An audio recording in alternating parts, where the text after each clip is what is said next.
kapela vznikla tohto roku, 2012, nejak začiatkom tohto roku, úplne v inej formácii. No, mali sme iba iného bubeníka. Začali sme skúšať, vymysleli sme pár pesničiek a čakal nás prvý koncert, tak sme to doplnili pár prevzatými pesničkami a vznikol takto náš playlist a mali sme jeden koncert, toto bol náš druhý vlastne koncert.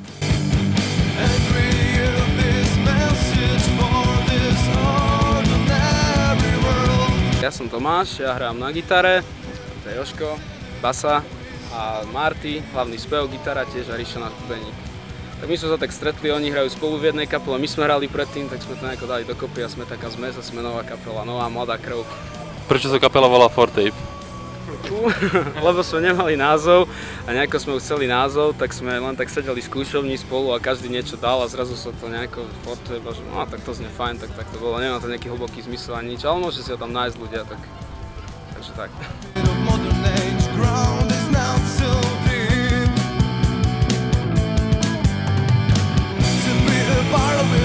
Kapela hrá hlavne rockovú hudbu, gitarovú, kde je plno rôznych prvkov z iných štýlov, tvrdších a nebojíme sa hrať aj nejaké pesničky, ktoré sú mäkšie, nejaké slaďáky a budeme sa snažiť uberať hlavne takým tým tvrdším gitaroviečným zvukom.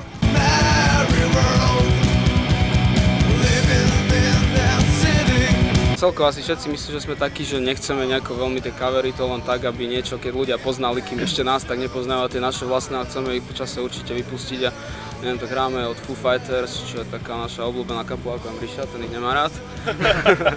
A ten druhý cover, čo sme hrali od Careless Whisper, pôvodne od Georgea Michaela a toto bola taká rocková verzia, tak to sa nám tak páčilo, že to je tiež taký popový hit, ktorý sa ľuďom páči a Ríša to tiež nemá rád, ale tak musel sa prispôsobiť, prišiel posledný do kapely. Texty hovoria máme také politické texty, objavujú sa tam aj politické, samozrejme romantické texty sú tam a myslím, že tak o živote proste, ako to beží tu na Slovensku, zahraničí, všade proste. Skôr chceme sa na také texty, čo kritizujú a nadávajú proste na ľudí a na veci, ako sú, že sú zlé a asi skôr tak.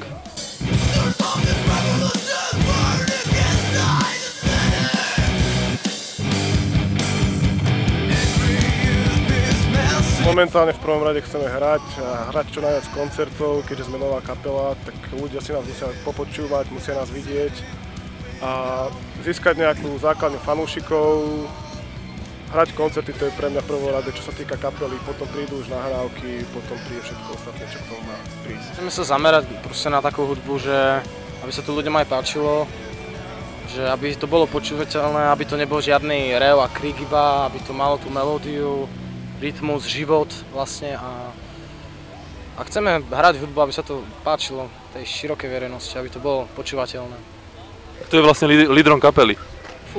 Asi nikto nejaký taký, všetci sme rovnocenní si myslím. Väčšinou to je tak, že je to spevák alebo tak, ale tak myslím si, že my sme všetci, každý robí niečo a neviem, nie je jeden človek, ktorý povie a ostatní ho poslúchajú, proste vždy sa dohadujeme a to je také spoločné, čiže každý je lídrom našej kapely.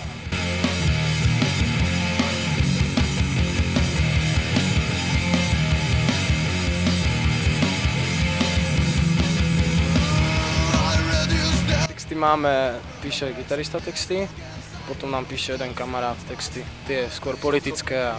Jožko Krajčík, pozdravujeme ťa, ďakujeme za texty, on píše tie politické, tie inteligentné, ja píšem tie také... romantické. Také obyčajnejšie, ale ďakujeme mu týmto za texty a za snahu.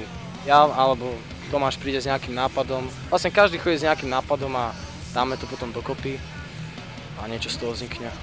Dlho to upravujeme, 3-krát to prerábame a tak a proste veľakrát. Potom z toho niečo vznikne nakoniec.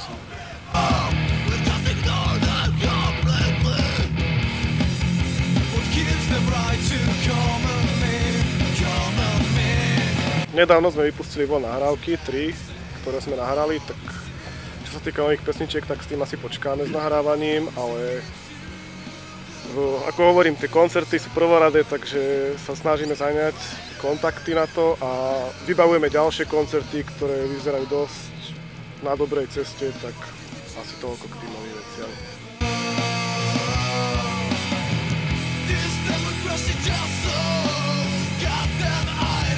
počúvate dobrú hudbu. A keď sme sa vám páčili alebo sme zaujali, tak si nás pozrite na Facebooku, na Benzóne, na YouTube, všade sme, takže stačí googliť.